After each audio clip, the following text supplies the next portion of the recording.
Welcome to Central News, I'm Hilary Entwistle.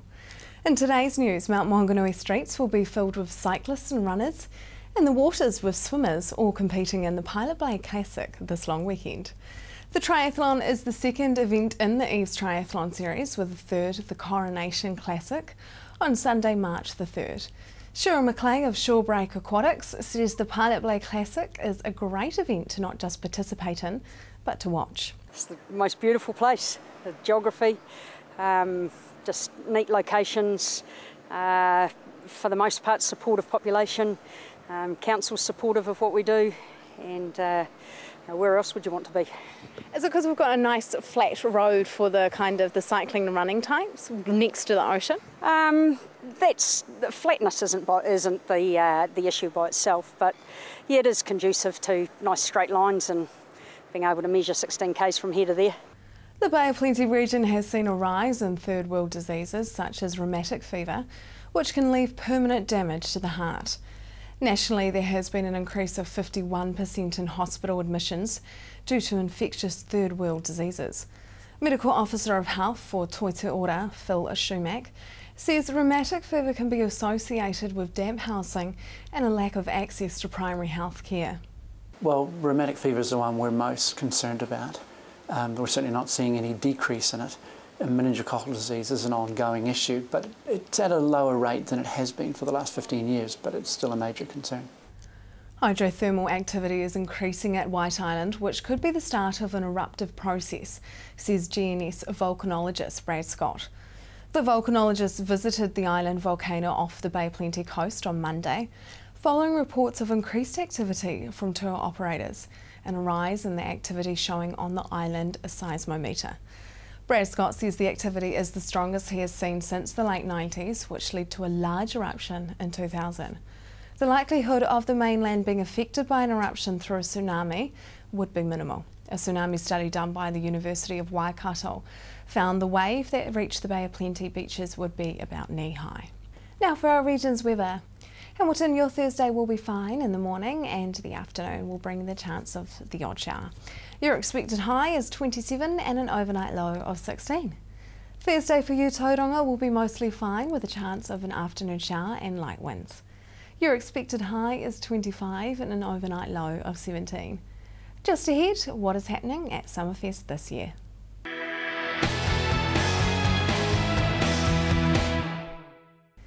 Welcome to Central News on TV Central.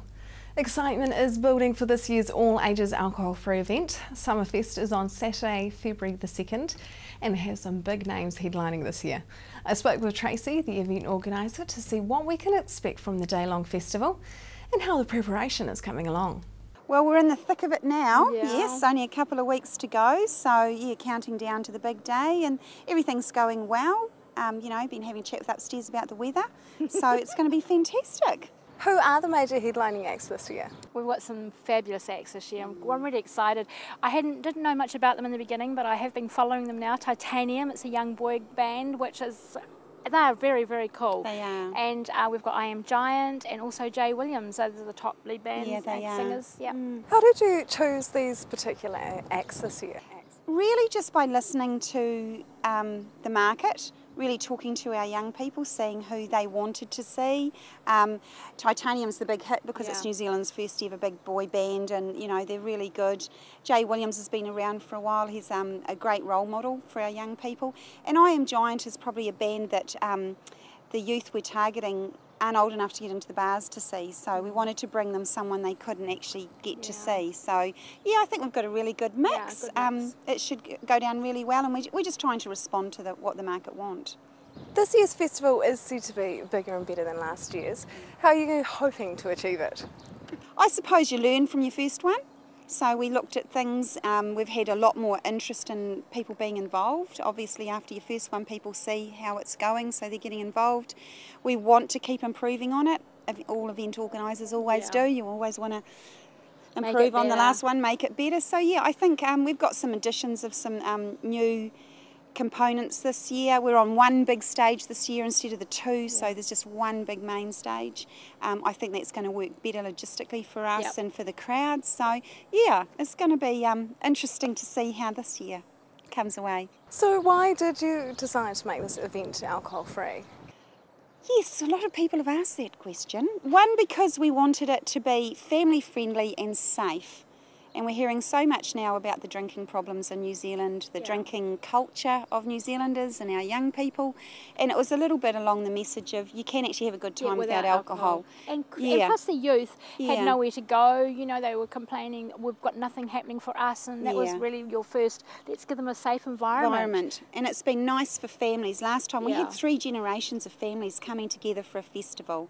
And just none of that risk sometimes that we have around alcohol. And the youth seem to respond really, really well to it, and the families. So that was where it was at. And I think also, you know, your kid goes off and, you know, your child goes off to do something. You're not panicking and saying, you know, everyone felt really safe just to walk around, and I thought that was really cool. And parents with teenagers or teenagers, Mum and Dad aren't always welcome at events, so a lot of the parents felt safe dropping them off here to be here for the 10, 11 hours of the day in a safe environment where there wasn't risk of alcohol and alcohol-associated crime. Well, you know, things that happen. So, yeah, it was good. And I mean, why not just natural high is a pretty good thing. Yeah, it's cool. Yeah. Who are some of the local bands that will be showcasing their talent? Oh gosh, we've got about 15 to 20 local bands. So Eyes of May, the Lears, who are actually doing well on the charts at the moment. Matt is a local boy. Swamp Thing, RPM, gorgeous young boys we've been following since they were about 8 years of age, and they're now all at college. We've got Georgia Baker Trebelko. She actually won the New Zealand Country Awards Young Entertainer of the Year, gorgeous wee thing. Fletcher Oxford, we're hoping he'll be with us. We've got a slot open for Fletcher if he's watching, from New Zealand's Got Talent. And then we've got Leilani. Gosh, she's gorgeous. She's divine. We've got a real variety of different artists, local artists performing. So yeah, we're really excited about that. Matt Bodman. Matt's got hits on the charts always. I think he's got one up there at the moment. So yeah, real variety. And all their own work, which is, it's not covers or anything like that. This is their own music, so that's what's most important. So what kind of atmosphere can we expect on the day? It's just joy, joy, joy.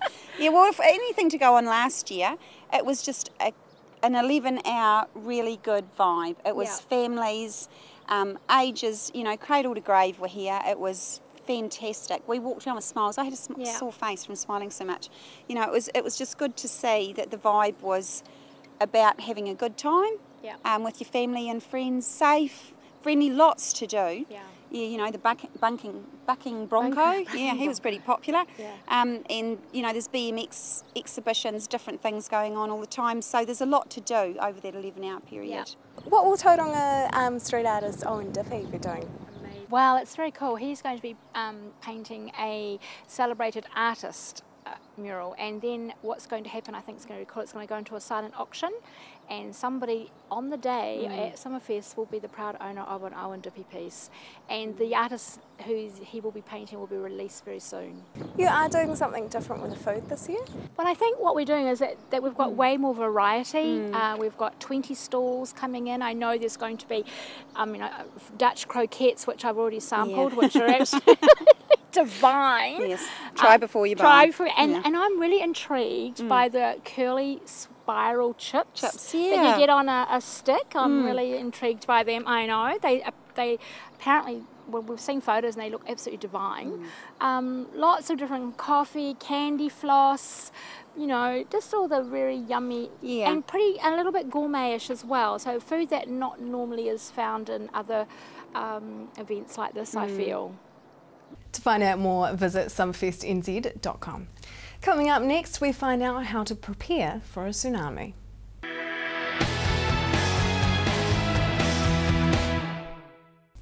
Welcome back. On Monday, we showed you how much we are at threat of a tsunami in the Bay of Plenty and why.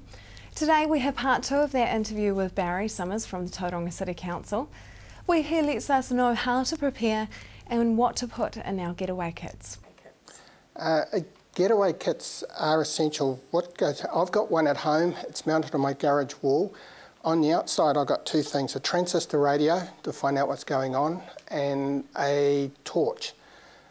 Both those, when we get a long duration earthquake, we could lose power. It's a high probability. If it happens at night, things don't work, and you've got to find out what's going on, and the radio is number one, and the transistor or wind-up radio is really important. A torch to navigate your way around. If you have to walk to safety, get to safety, you need a torch. There won't be any street lights, there won't be any other lighting. Cordless phones at home won't work, so those are the two. Inside the kit, you need what's important to you. And I've talked to many people. Some elderly people can carry very little weight, so they just have the bare basics, maybe some critical medication and maybe a poncho. If you can carry more weight, then you can put in heavier clothing, spare clothing. Some people like to have their backup DVD drive for their computer, for their family photos they want to take. What's really important to you is what's in there. But number one, you've got to survive the emergency, and you've got to survive the tsunami, which means getting away quickly. But a getaway kit isn't just used in a tsunami, it's useful in an earthquake or other events where you take it away. So there are good examples, and we do give guides of what to go in the getaway kit, but number one, it's got to be a bag, easily accessible, torch and radio, your first two key points, then you add what's important to you after that. How do we ensure that our family is safe and that we can contact them? To ensure your family's safe is you've got to be prepared. If you've got children at school, you've got to know what the school's emergency plans are, what they're going to do during a tsunami, what they're going to do during an earthquake. So they may not be with you at the time, so you've got to trust where they are, so you've got to know what's going on. They will be at home, but it is about being prepared, it's about practicing, it's about talking about it and understanding the risks and what to do. So if they happen to be at the beach when the wave suddenly goes out, and they know what it is and they know what to do and they know how to respond quickly, because you might not always be there to help them and tell them what to do. So it's talk about it in advance, be prepared and practice. What are the 3 types of warning that a tsunami could be on its way? The natural warnings are number one. The long duration earthquake is your number one warning for us. In other parts of the country, a very strong earthquake, if it's happened at sea, could be an indication of tsunami on the way. And seeing or hearing a tsunami come, because I'm told they're very noisy, and it gives you a chance. So not every tsunami is going to be a big, devastating tsunami. You might be just a small coastal one, which you're on the beach and you just got to get off the beach quickly. So it's understanding the risks, and if the sea suddenly goes out, then you get off the beach and get to local high ground as quick as you can. How do we evacuate and where to? It's understanding what's available near you, because when you've got limited time, if a tsunami is coming from Chile, then we've got lots of time. We've got about 17 hours to plan for it, and we can do a formal evacuation. And a near-field event, which is the most risky and the most devastating, it's what you can get to in a time available in 50 minutes. So you've got to think about your house, where you're located, and what's high around you. So local high hills might be all you can get to. Strong multi-storey buildings, concrete buildings especially, are probably good options to look for. So because our coastal strip in Papamoa is so long, there isn't designated places to go, but no, there are good areas and there are plans available so people can work through and understand what their risks are and where they should go. Now, some people may have seen the blue lines and not known what they're for on our roads. When and what are these actually for? They're not quite here yet. They're in Wellington, but we're planning on bringing them into Tauranga. They for the inner harbour area, because we've got nice high land, it lets people know how far up the hill they need to go to evacuate. And they've got the advantage that the people below the blue lines know they should get above the blue lines, and the people above it know that they don't really need to evacuate if they don't want to. So it gives a point of safety. So we intend to get a few of those in this year and start getting around on key points around the inner harbour area. They don't work well in the Mount Papamoa area, but they do work very nicely, or will work nicely in the inner harbour area. And how can we actually find our closest evacuation route? A lot of it is planning it for where you are, because there's 17,000 houses. There needs to be 17,000 evacuation plans created. And we've got information, there's good information available on the Tauranga City website, the Civil Defence websites on the safe areas, and people can work at getting the safe areas. But one of the key issues, the best we can work out on the Mount Papamo area is it takes 6 hours to get everybody out by vehicles. And with only 50 minutes from the ruptured wave arriving, vehicular evacuation cannot be depended on. So people have got to look at what others have a plan B. If we have to evacuate by foot, how far can we get? I live in Papamo, I live near the beach. I know it takes me 35 minutes to walk to the high ground. And I've practiced that a few times with my wife. So we know we can do it, we know where to go, and we know we've got the time to do it, but we have practiced it. So I guess the message is bike or walk rather than drive? Prepare to do both. Don't assume. The worst thing you can do is be sitting in a car on the Papamo Beach Road right next to the water hoping to get out. The further you can get away from the coast, the safer you will be. Visit the Tauranga City Council's website for a copy of the Tsunami Survive document. Up next, the potential for less trucks on the road.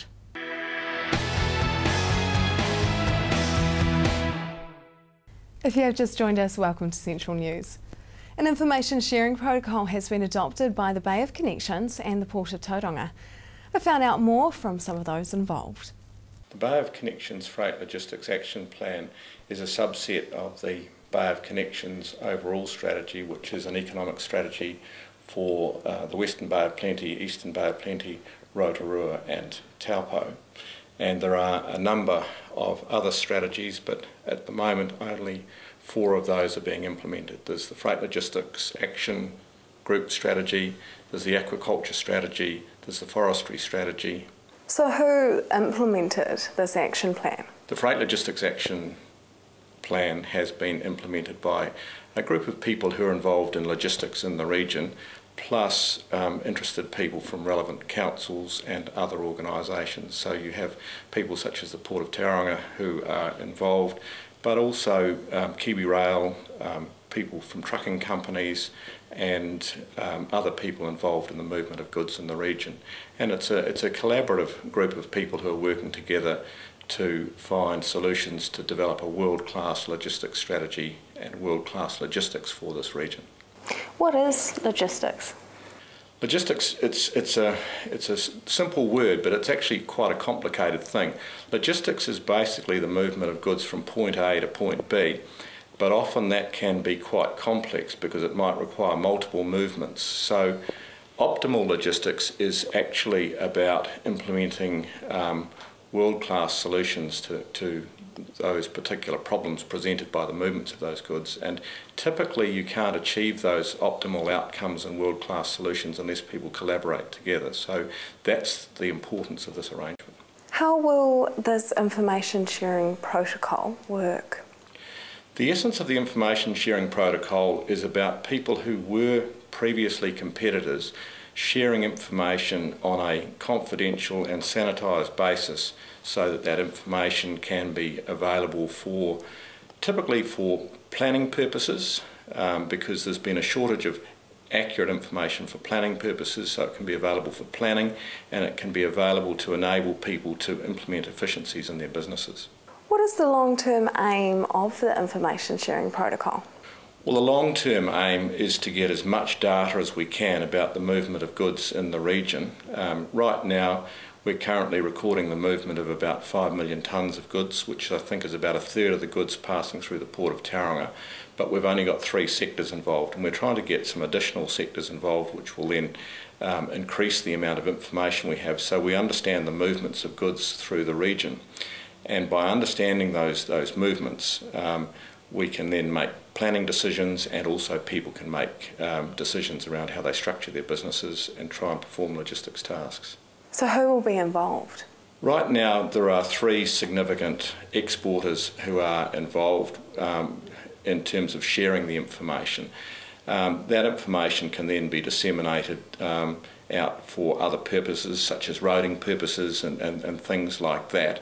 So there'll be a variety of people involved, but initially there are just 3 significant exporters involved. Will it be compulsory for all freight industries in the Bay to partake in the protocol? The answer to that is no. There's no requirement on anyone to participate, but the benefits of participating is you get access to information which enables you to plan and figure out how to operate your business. With the competitive nature of the freight industry, did you find that operators were a little bit reluctant at first to share information? Yeah, the answer to that is yes, there was initially, but I think we've successfully broken down the barriers, and more importantly, I think people have been able to see the benefits of sharing the information, and if it's shared on a sanitised and confidential basis, everyone has access to this information, which enables them to plan, but it also enables us as a group to lobby local and central government for roading initiatives and the like. The freight industry and the port's relationship is already so successful. Why is there a need for this information sharing protocol? Well, firstly, as John said, there's a real dearth of information that enables planning, and frankly there are so many reports come out. We've had the Upper North Island Freight Study and a number of others that simply regurgitate or try and go after the information that is not really available. By providing that information, then suddenly we're able to plan a lot better. And frankly, from a port perspective, we're guessing a lot of the time about what that freight movement is, and it's really anecdotal as opposed to forward-looking. So who will be involved in that Bay of Connections? So it's got a governance group made up of some business people who've been appointed to it, regional council representatives, and the economic development agencies. And there's a lot of sharing of information between those agencies about what each is doing, and that's new in this region. And what benefits will the port see? We have hundreds of thousands of truck movements per year and rail movements in and out of the port, and often those trucks and trains are coming in full one way and going empty the other way. This protocol will give us the information that will allow individuals and companies to cooperate to fill those trains both ways, reducing the freight task and taking trucks off the road and making the whole thing more efficient. That's got to be a huge benefit to everybody. What have the Bay of Connections achieved so far? Bay of Connections has a number of strategies, particularly in aquaculture, forestry, in the logistics and energy, and it's really bringing people together to collaborate around some incredibly innovative protocols that haven't been considered previously. Energy, people are talking about alternatives and the way we can break down the government's approach to that and develop a real centre of excellence. The Bay of Connections really is about world-class leadership. That is the news for today. We really want you to be involved, so like us on Facebook and let us know your views. If you have news including your own video and photos, go to our website and hit upload. Thanks for joining us. I will be back tomorrow night with more guests from in and around the regions. I'm Hilary Entwistle. Have a lovely evening.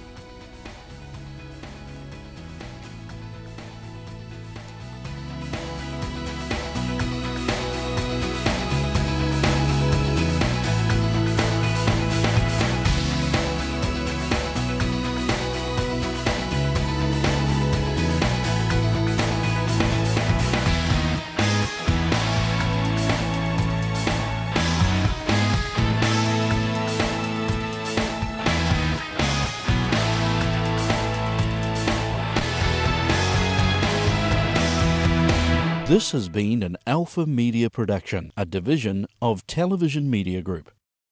Supporting local content so you can see more of New Zealand on air.